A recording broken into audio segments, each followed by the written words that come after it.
Okay, hello, good evening, everyone. My name is Brad Gottschall. I am the Lower Paxton Township Manager.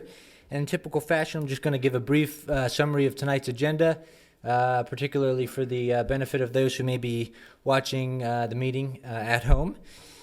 Under old business, the board will take action to enter into an intergovernmental agreement with the Pennsylvania State Police for the purpose of establishing the automobile theft and motor vehicle insurance fraud program.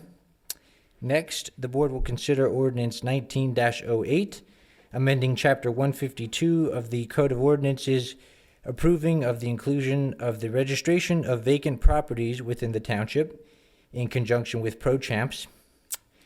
Then moving into new business, the board will consider taking action on Resolution 20-05, which authorizes the routine disposition of specified records per the Pennsylvania Municipal Records Manual. Second, the board will consider action on Ordinance 2001, approving the vacation of the portion of Conway Road. Third, under new business, the board will consider a final and preliminary land development plan for the OHRC Temple and Community Building. Lastly, under new business, before approving of improvement guarantees and the payment of township and authority bills, the board will act on a preliminary and final land development plan for the Allentown Boulevard warehouse. And with all that, the board members are seated and prepared to conduct business. Thank you. Thank you, Mr. Gottschall. We'll call this meeting of the Lower Paxton Township Board of Supervisors to order. I'd like to ask everyone to please stand, and Mrs. Lindsay will lead us in the Pledge of Allegiance. Allegiance to the flag of the United States of America and to the republic for which it stands, one nation under God, indivisible, with liberty and justice for all. Thank you. We'll now move to approval of minutes of the meeting of November 6, 2019. Is there a motion? Mr. Chairman, I'll move we approve the minutes of November the 6th, 2019 as prepared and circulated. So moved. Is there a second? I'll second it. Moved and seconded. All in favor, aye? Aye. Now is the time on our agenda for public comment. Before we proceed to public comment, the Board of Supervisors met in executive session prior to this meeting to receive information and reports from staff, and will be meeting afterwards to discuss personnel matters. So with that, is there any public comment? And this would be for an item not on the agenda this evening. If you wish to speak to an item on the agenda, we'll have public comment at that time. Any public comment on an item not on the agenda? Okay, seeing none, we'll go to chairman and board member comments. Board members, do we have comments this evening? I have a couple. 2 weeks ago, Mr. Gottschall, Mr. Zumas, and myself attended the Public Officials Day at the Farm Show. And last night, the entire board, along with Mr. Gottschall, we attended the reorganizational meeting of the Council of Governments.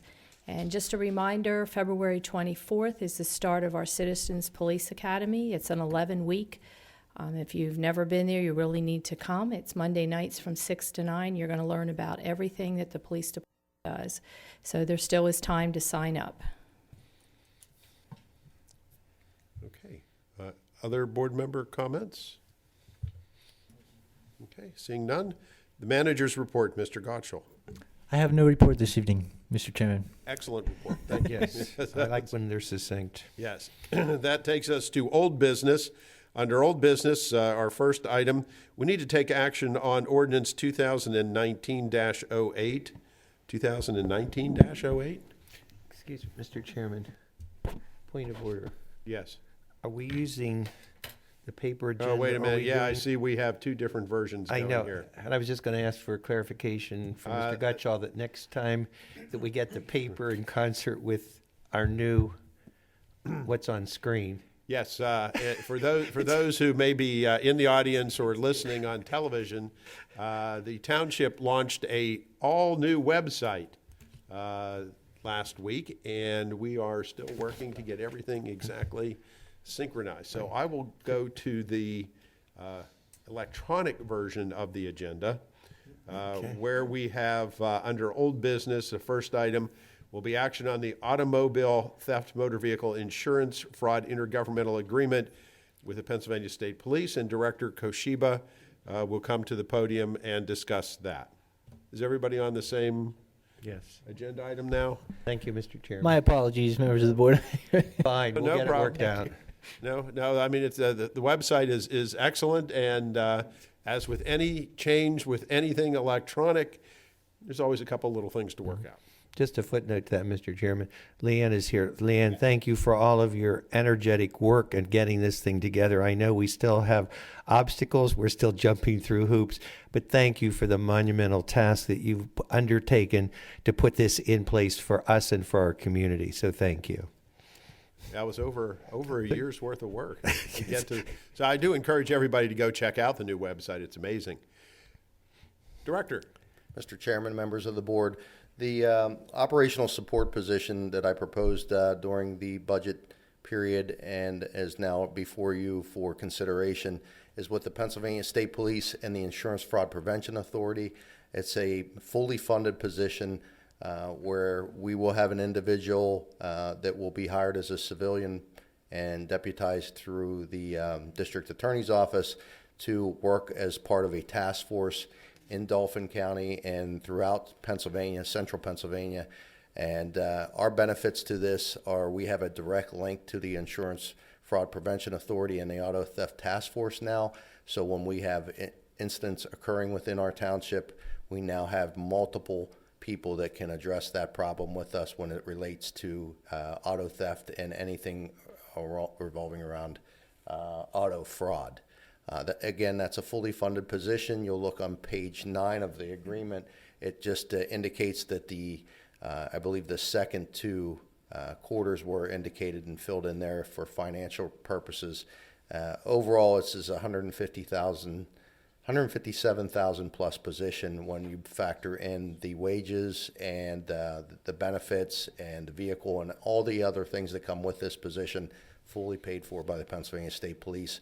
So this is the first step to get that moving in the right direction, get approved by their Office of Chief Counsel, and then we'll move forward in filling the position. So Director, they'll work out of the police department then? Is They that- they will likely work out of PennDOT actually, and they'll have a desk with our County Drug Task Force folks. Okay. Questions, comments from board members? Do we currently have this position? We do not. This is a new position that was traditionally housed within the Dauphin County Detective's Office. They've chosen to vacate that position, and we had the opportunity to bring that to Lower Paxton. And So they'll be our member on the task force. I mean, will they be out active in the community, or this is a different type of approach? so they'll be active in the community, but kind of behind closed doors, so to speak. This is a semi-undercover position that will be working the back pages of the auto theft and the fraud prevention avenues throughout our township. Goal being to reduce auto theft in Lower Paxton. That's correct. Maybe they can find my '55 Chevy that was stolen 53 years ago. Perhaps we can get them on that, yes. Might be considered to be a cold case. Never a cold case. Any So- other questions? So all the interviews will be conducted downstairs then? So Who conducts that's that? the uniqueness of this position. It has to be, those interviews and that the person for that has to be in conjunction with the Pennsylvania State Police since it's fully funded. So they pretty much give us a list of individuals that they feel are appropriate for the position, and then we take a look at that, or I do as the director. And is that a state job, Commonwealth of Pennsylvania? It is not. Okay. It's actually going to be a township position, but fully funded by the state. Okay. Okay. Anybody else? I believe Mr. Chrisman is working on a technological issue here. By paper. Gary, do you want to use my iPad? No, I can do it. Okay. Mr. Chairman, I'll move we approve the automobile theft motor vehicle insurance fraud intergovernmental agreement with the Pennsylvania State Police as presented and recommended by Director Koshiba. So moved. Is there a second? Second. Any member of the public wish to question or comment on this? Seeing none, all in favor signify by saying aye. Aye. Aye. Okay, so we're actually just inverting A and B here on the agendas. Thank you, members of the board. Thank you, Director. We appreciate it. This will take us to action, and I'm assuming that this is correct, ordinance 2019-08? That's correct. Okay. Amending Chapter 152 of the Code of Ordinances to include the registration of vacant properties. Mr. Stein. Thank you, Mr. Chairman. If you recall, the township enacted an ordinance about 3 years ago that covered registration of properties that were under mortgage foreclosure. And just, I think it was a couple months ago, the board authorized the preparation or amendment of that ordinance so that it can also cover a registration of vacant properties. And that's what ordinance 1908 is designed to do. And it's before the board this evening. First, I'll conduct a public hearing, and then after that, I'll turn it back over to the board. This is the time and date set for the public hearing on ordinance 19-08, which would amend chapter 152 of the Code of Ordinances to include the registration of vacant properties. Is there anyone in the audience that wishes to be heard on ordinance 19-08? Seeing no, are you going to speak on 1908? Okay. John Church, 600 Prince Street. I'm trying to figure out why we're doing this, because I truly believe that we need to increase the manpower in the code enforcement office so that we can make sure that we're not putting people on this list just because it's an abandoned house. Now, there's several abandoned houses that I brought, well, one in particular, but I was told that wouldn't have to be registered. And from what I understand, the ICC requires that the township have a certified building inspector to inspect the buildings. Now, I called around and I looked at the website, and a town in New Jersey, their fines or registration fees are $300 or $500 for the first 6 months, $500 for the second 6 months. If it continues to be unsold and it's still in foreclosure, the second year the fines go to $1,000 and $1,000 again. And if it's not sold by the third year, it goes to $2,000. Now, what I understand that we want to keep blighted properties out of the township, but just because a house is empty, it doesn't mean it's not being maintained and taken care of. For example, a neighbor of mine, Dottie, who works every election up here on the election board, is in a nursing home, and she's been there for 7 months. Her house has been vacant, but it's well maintained. Now, I don't know if her house is going to go on this or not, but it would seem to me a township of over 50,000 people having the same amount of people working in the codes office that a town of 6,000 does, meaning Steelton. Steelton has 3 code officials and a secretary working in their code enforcement office. From what I understand tonight, we have 3 and a secretary. We have 10 times the population. The only difference is half of Steelton's homes are rentals. So all I'm saying is I think we need to look at it. And one other point. These fines, if they're not paid by the current person that's in foreclosure or who owns the vacant house and they sell it, those fines are automatically go to the next purchaser.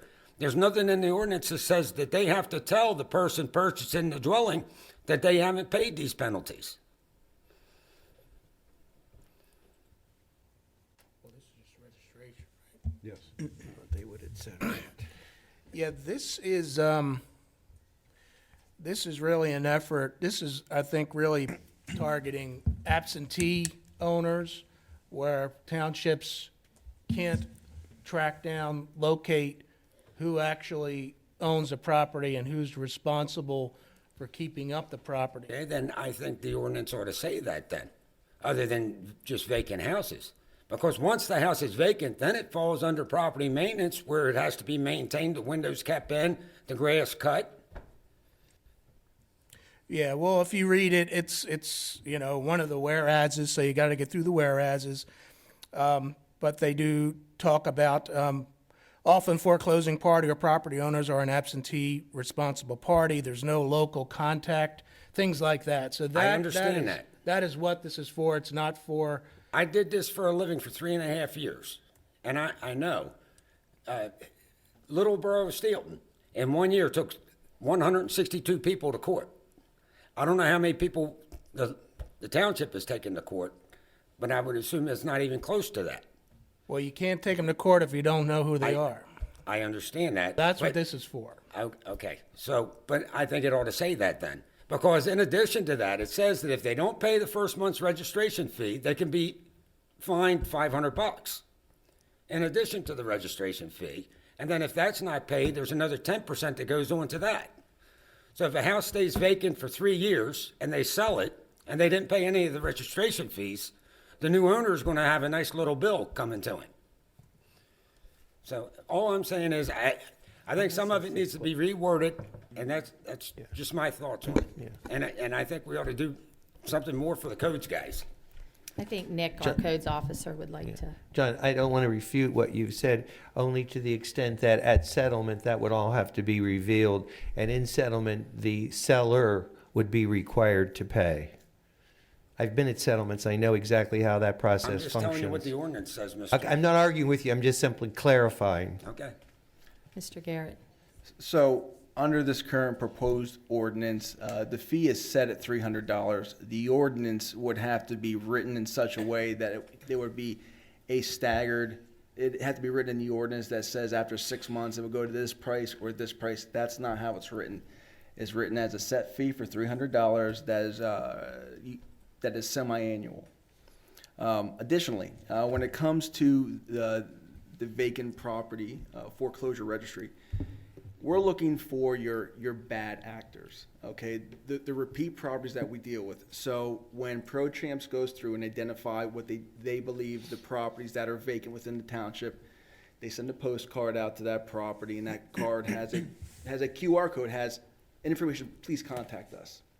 Pro-Champs is going to catalog those properties, and they're also going to then, before they can even register these properties, they have to go through the township, myself, staff, to verify if these homes are meeting the minimum requirements set forth by the Property Maintenance Code. If those properties are, they are exempt. If they are not, they will be required to register. Then I think that should be written into the ordinance. And then I guess I would be fine with it. But you did it for foreclosures, now you're doing it for vacancies. Next, you're gonna add on people that have property maintenance problems, which, I've had a broken foot for 6 months. I've had property maintenance problems. I don't wanna be getting registered because I'm sick, so I'm just saying, some of those should be added to it. I'm just saying. Thank you, guys. Thank you. Thank Is you, there anyone John. else that wishes to be heard on ordinance 19-08? Seeing no further response, Mr. Chairman, it would be in order at this time to close the public hearing on ordinance 19-8, and the board may take action if it so desires. Thank you, Mr. Stein. With that, since we've just had public comment on it, the ordinance would now be before the Board of Supervisors for action. Is there a motion? Mr. Chairman, I'll move we approve ordinance 2019-08, amending Chapter 152 of the Code of Ordinances to include the registration of vacant properties as presented and recommended by staff. So moved. Is there a second? Second. Any questions or comments from board members before we vote? Hearing none, all in favor signify by saying aye. Aye. Aye. Aye. Anybody opposed? Okay.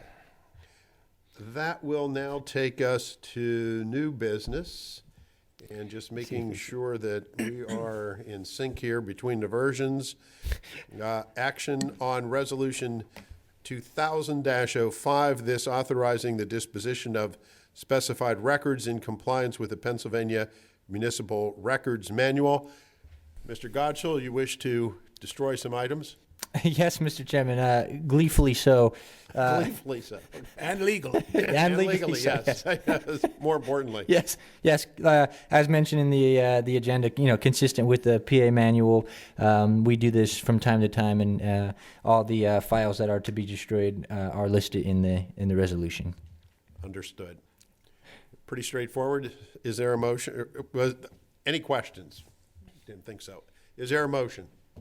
Mr. Chairman, I'll move we approve Resolution 2020-05, which authorizes the disposition of specific records in compliance with the Pennsylvania Municipal Records Manual as presented and recommended by Mr. Gutschall. So moved. Is there a second? Moved and seconded. All in favor, aye? Aye. Anybody opposed? Hearing none. Now, this will take us to subdivision and Portion land of Conway Road. development plans, starting out with action on ordinance 2000-01. Our numbers are all out of order here tonight. 2000-01, approving the vacation of a portion of Conway Road. Mr. Stein. Thank you, Mr. Chairman. Some time ago, I believe it was in Phase 4 of the Kendale Oaks plan, there was a desire to relocate a portion of Conway Road. And as a result of that relocation and the construction of the new road, there was a portion of existing right-of-way for the old Conway that is no longer used. So this ordinance would then vacate that portion of Conway Road so that it could go back to the lot owners on which that is currently located. At this time, I can conduct a public hearing and then turn it over to the board. This is time and date set for the public hearing on ordinance 20-01, which would approve the vacation of a portion of Conway Road. Is there anyone in the audience who wishes to be heard on ordinance 20-01? Yes, please come to the podium and state your name and address. Claudia Schenk from McNeese, Wallace, and Nurek. I'm here this evening on behalf of Conway Associates LLC, which is the developer of the Kendale Oaks development. As Mr. Stein stated, or Attorney Stein stated, basically just a cleanup item here. The new road has been constructed, the realigned portion of Conway Road. It was dedicated to the township in August. So this is just vacating the right-of-way where the road used to be. Happy to answer any questions anyone has. Thank you. Any questions? Actually, Steve, you're running this part, I guess. Old habits. Yeah. Does anybody have any questions? So the homeowners are aware that they're getting their land back? It'll actually come back to my client. The lots haven't been sold yet, but it'll allow us to sell the Okay. lots. Okay. No questions? All right. Thank you. Is there anyone else that wishes to be heard on ordinance 20-01? Seeing no response, Mr. Chairman, it would be in order this time to close the public hearing on ordinance 20-01, and the board may take action if it so desires. Okay. The time is at hand to take action on ordinance 2000-01. Is there a motion? Mr. Chairman, I'll move we approve ordinance 2020-01, which is the vacation of the portion of Conway Road as recommended by staff. So moved. Is there a second? I'll second it. Moved and seconded. All in favor, aye? Aye. Anybody opposed? Hearing none. Okay, now we have another inconsistency between the printed and electronic versions. So we will now move to take action on a preliminary and final development plan for the OHRC Temple and Community Building, Plan number 19-18. And who will be handling this? Me. Amanda? Yes. Thank you. Good evening. Good evening. The preliminary final land development plan for the OHRC Temple and Community Building proposes to develop the 8.7 acre lot located north of Crusader Way and along Page Road. The initial development will consist of the construction of the 19,768 square foot community multipurpose worship building and later the 6,000 square foot temple. Additional site improvements will include associated landscaping, parking, stormwater management facilities, and passive and active recreation amenities. The development is proposed to have both public water and on-lot septic. The plan was approved at the January 8, 2020 Planning Commission meeting. The applicant is requesting two plan deferrals. The first one is the request for a deferral of the requirement to install sidewalk along street frontage until such time as when the temple is constructed or sidewalk is installed by others on adjacent property up to the subject property line. Staff supports this deferral request. The second deferral is the request for the requirement to install curbing along the street frontage until the adjacent properties are developed and required to install curbing. Staff also supports that deferral request. The applicant has also requested one waiver, which is the waiver of the requirement to provide a buffer yard planning along the adjacent property.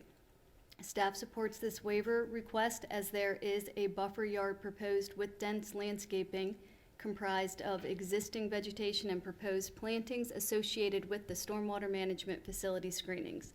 There are 4 administrative comments and 3 general comments left for this plan.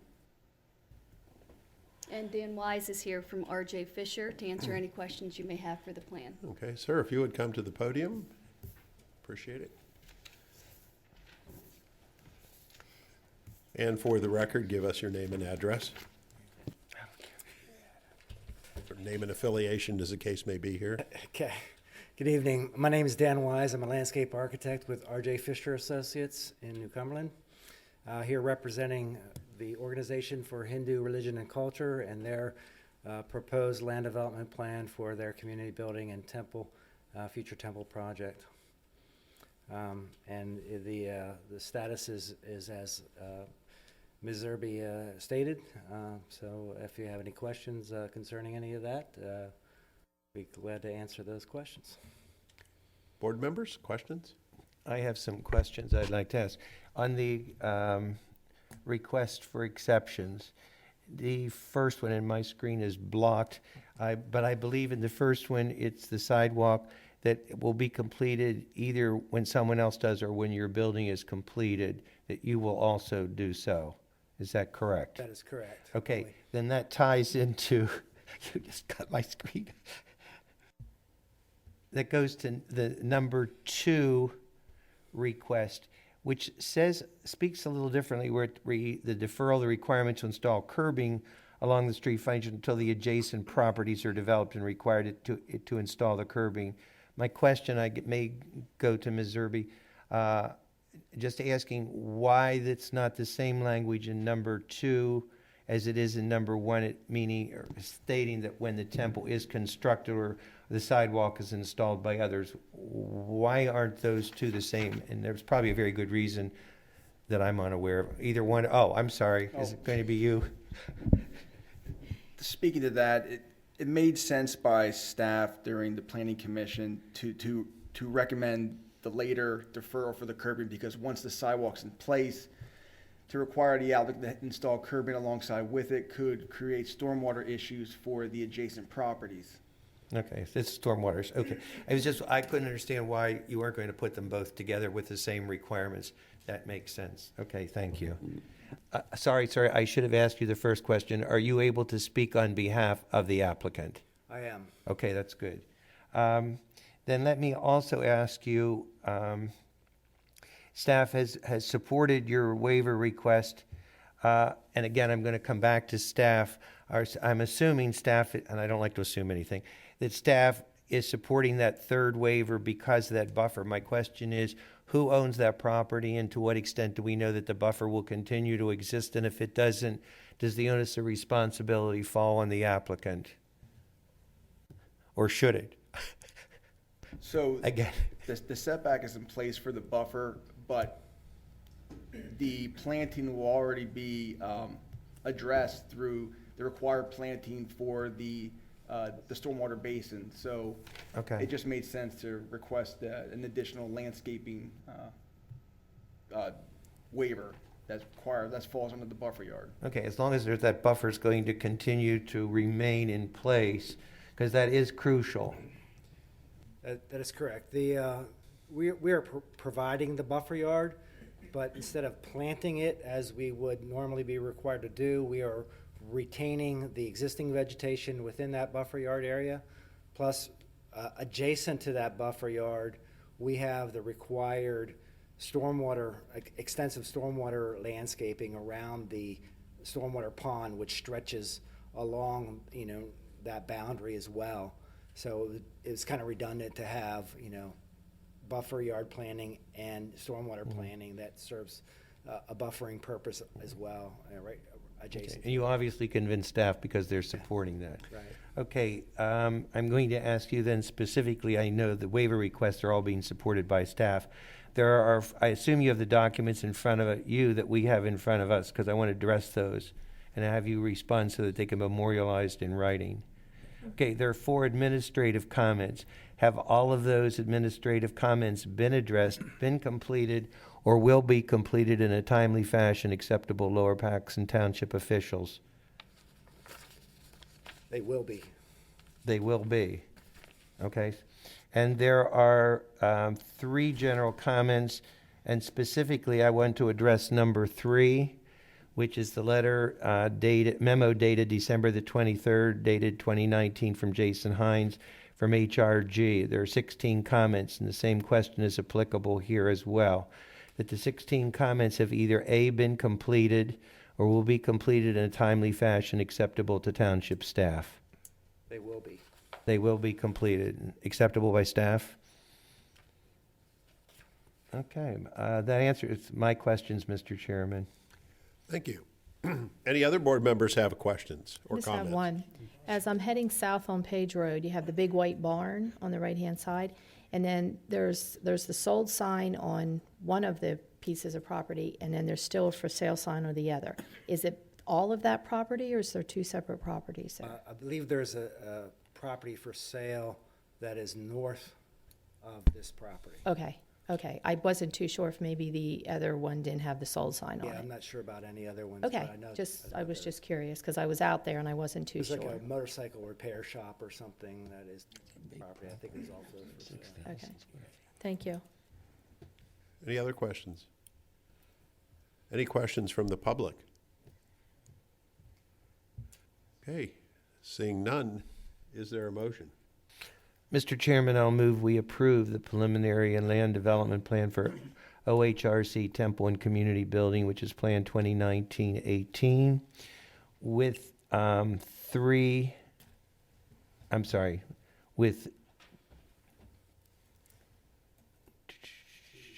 there are 2 requested deferrals, and the waiver request, there's one, even though it's listed 1, 2, 3.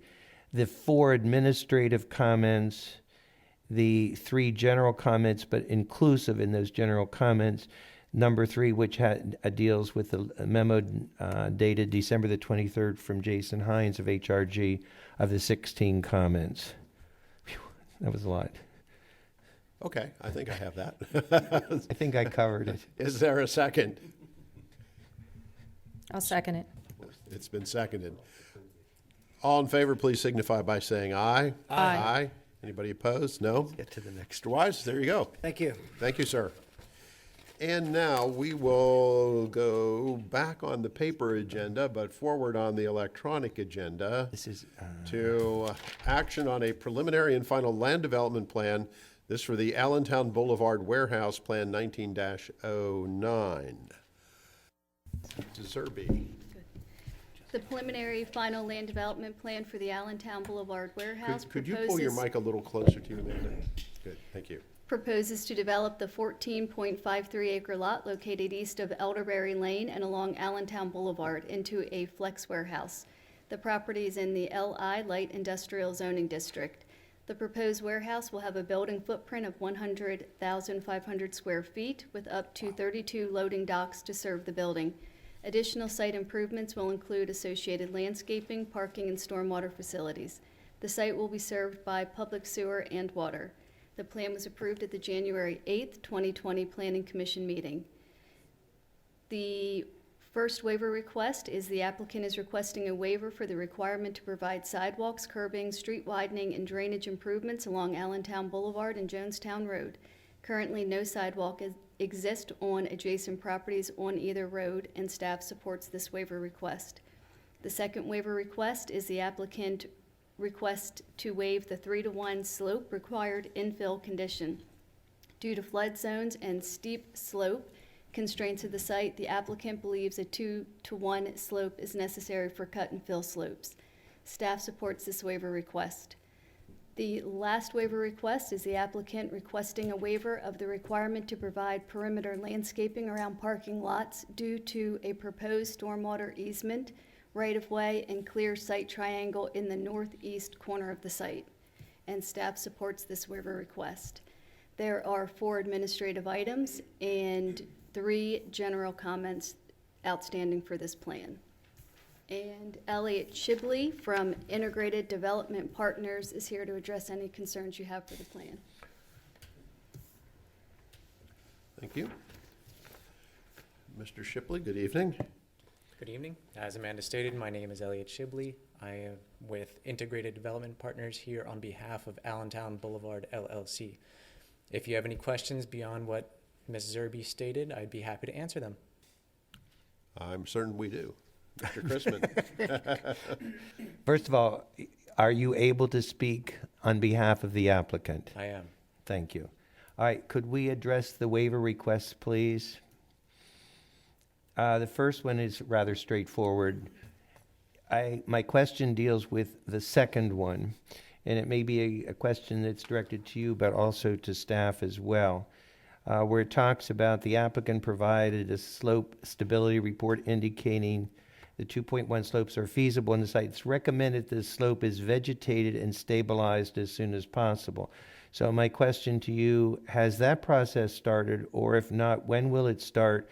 And I'd like to know also what is your abilities and what is your time schedule for keeping that slope vegetated? So to answer the first question, construction has not started yet. I can understand with the weather. That's the answer I expected. And we did receive our NPDS permit to start construction pending approval from the board.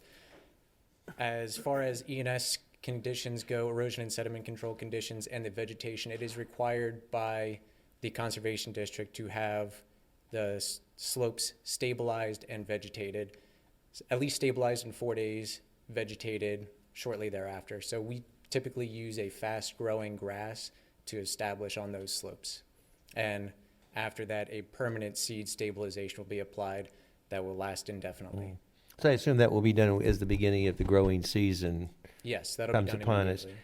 Then again, a question to you, since you're going to be required to do this, and I don't want to place the burden on our staff. Who monitors that afterwards to make certain that that is continued?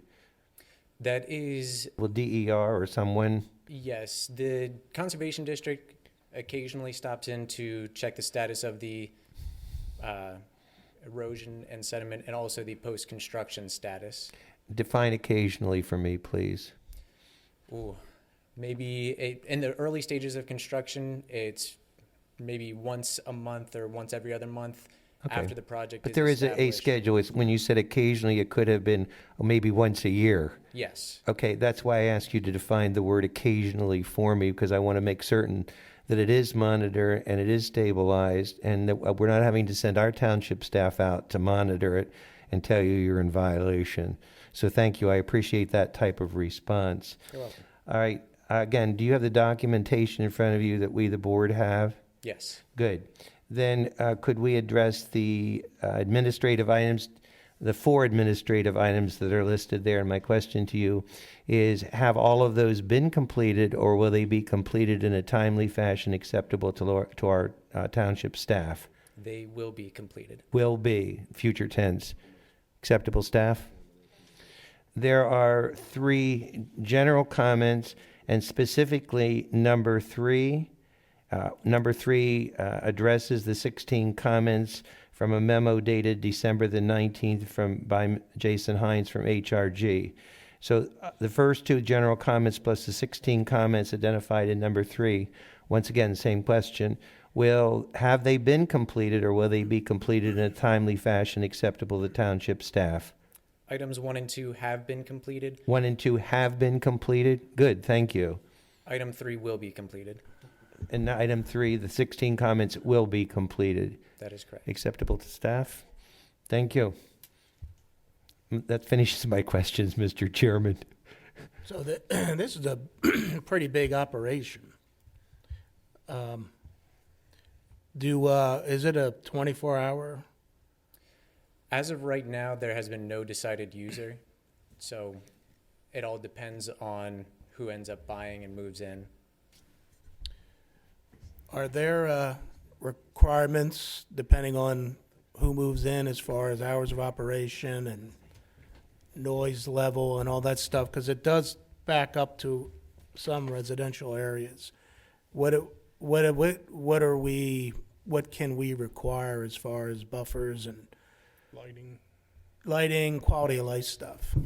The lighting has been addressed with the plan, and as far as noise, we'll have to wait to see what that is. We do have a noise ordinance now, so we would have to wait and see if we would get complaints on the noise. So Amanda, if that would be a 24-hour operation, those trucks or whatever would be coming and going as people were trying to sleep during the night? Yes. And what's a flex warehouse? It just means that any user could potentially come in, or it could be split between a few users. And that's allowed in that area? Warehouses are allowed, and that's part of what falls into the warehouse category. My only concern is if it's a 24-hour operation with the residents that are living there along Jonestown Road. I know you said the lighting, but I'm more concerned on the trucks coming in and out of there during the night. So I know one concern from one of the neighbors was the idling of the tractor trailers, and they have worked with that resident to require no idling of the tractor trailers. So they have on their plan, which will be recorded on their plan when it gets recorded with the Recorder of Deeds office, that there can't be any idling on the facility. So that will help the residents somewhat. Were there residents that showed up at the Planning Commission meeting? Not for the most recent one, but there has been resident involvement throughout the process. Okay. I think I remember this particular man. And I've been in email correspondence. I just corresponded with him on Friday of last week. Yeah. So he couldn't be here tonight. Okay, yeah, and I think it is that one gentleman. It's not terribly populated down that stretch, but he's been very active, and has obviously been able to work as you guys move closer to work, construction. So the one restriction that you, I guess, voluntarily put in there, are there any others as far as minimizing Yes. the impact? Yes, so we're voluntarily preserving all of the vegetation. There's a 70-foot required buffer yard between the residential and the light industrial, and there's a lot of existing vegetation out there that will be maintained. Additionally, on top of that, between Jonestown Road and our site, anywhere that we're not disturbing is also going to be maintained, which is upwards of 200, maybe even 300 feet.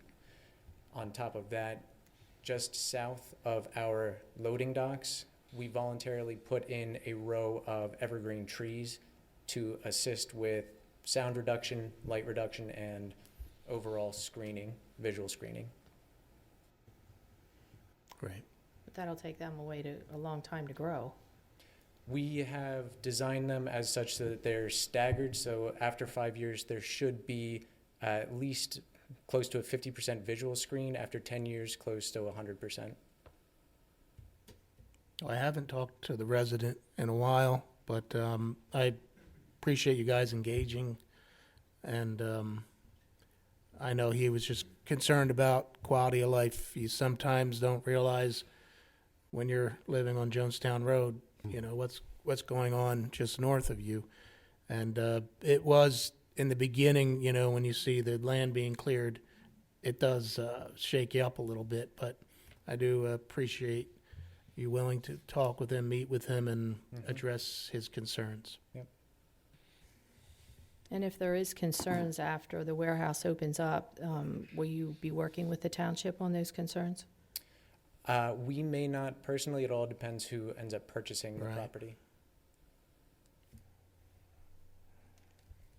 Okay, are there any other questions? And just thank you, Amanda, too, for working with that resident. Thank you. Any public questions or comments? Okay, seeing none, is there a motion?